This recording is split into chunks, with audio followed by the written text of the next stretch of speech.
Model in Atlantic City, it's the lighter side of sports.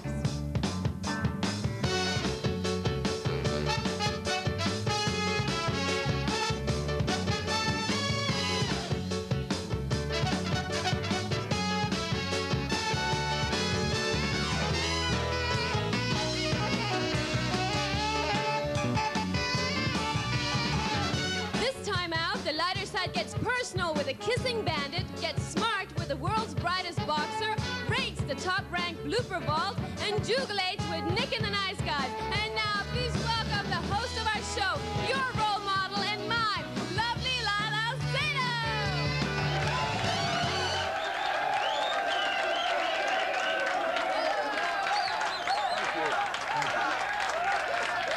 Welcome to the lighter side of sports. And speaking of role models, a model for many of America's kissing bandits is here today, Morgana Roberts, the name synonymous with running on the field in the middle of a game, kissing the players. Interesting, huh? We'll get to learn some of her secrets and incredible training techniques, and we're also going to talk to Leland Hardy. Here's a guy who got an MBA at Wharton Business School, speaks fluent French, Spanish, and Chinese. Smart guy, huh? Decides what he wants to do with his free time is to box. Bright guy. Leland's going to...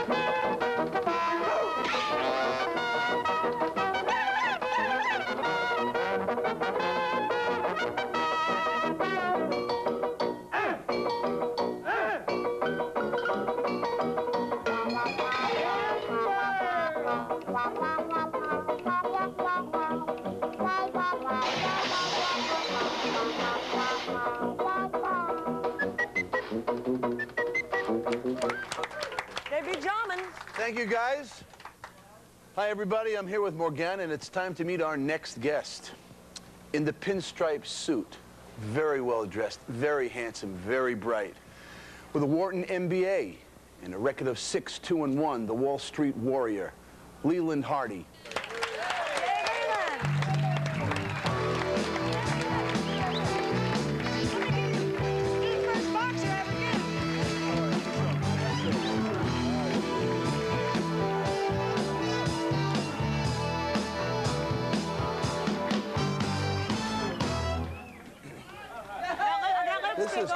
Oh, did you get it? Oh, come on now. He's marked for life. There you go. It's on now. You've got a Porsche, an MBA from Wharton, one of the finest schools in the United States. You've got no marks on your face. You look in great shape. I mean, why boxing? Well, first of all, I don't have a Porsche, but I'd be more than happy to have you park one in my driveway. But no, I love the game of boxing. Boxing's been very good to me. I had a pretty extensive amateur career. I won the Pennsylvania State Heavyweight Championship, and I really got bitten by the boxing bug when I was a freshman in college. You know, my roommate and I in college were pranksters, so to speak. And one day we saw an ad in the school paper that said, anybody interested in coming out and getting involved in an exhibition bout on a Golden Glove card, come on down to the field house. So I go down there, and my roommate put on a suit and a tie and a big brim hat, and, you know, was my manager. Sure. We go down, and I end up signing up to box a 240-pound offensive lineman.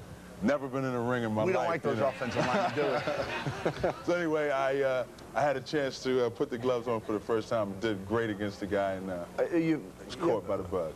Is a dream to fight Mike Tyson in the making? I mean, would you want that?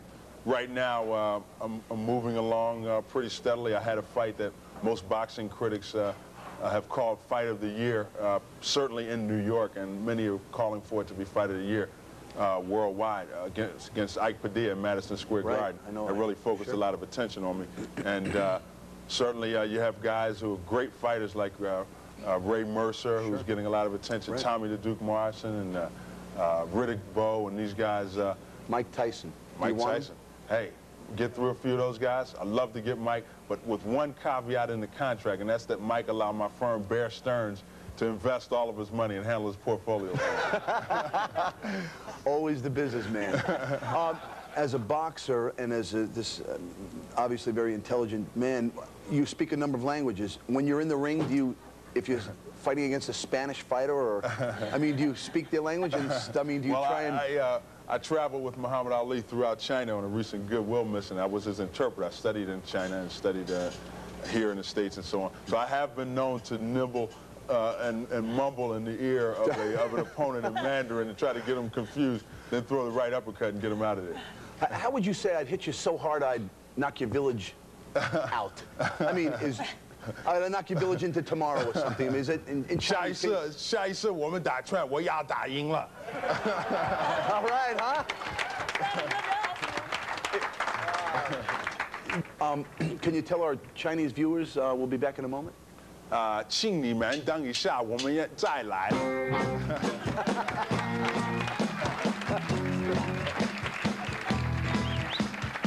This is the Critics' Choice for the New York Fight of the Year. Leland Hardy versus Ike Padilla. And which rocked Hardy in the first round. Good straight right. Two of them by Padilla, sending Hardy down. He's up quickly. Count is 4. Pretty moves by Padilla. A good uppercut by Hardy, and again, he rocked Padilla with 2 uppercuts.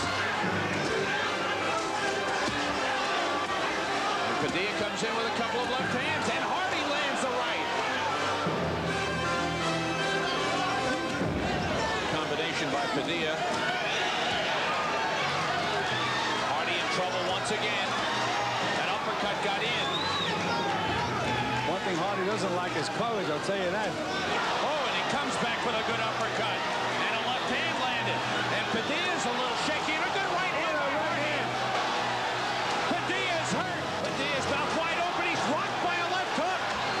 And the end of the round. And that saved Padilla. Wayne Kelly looking closely.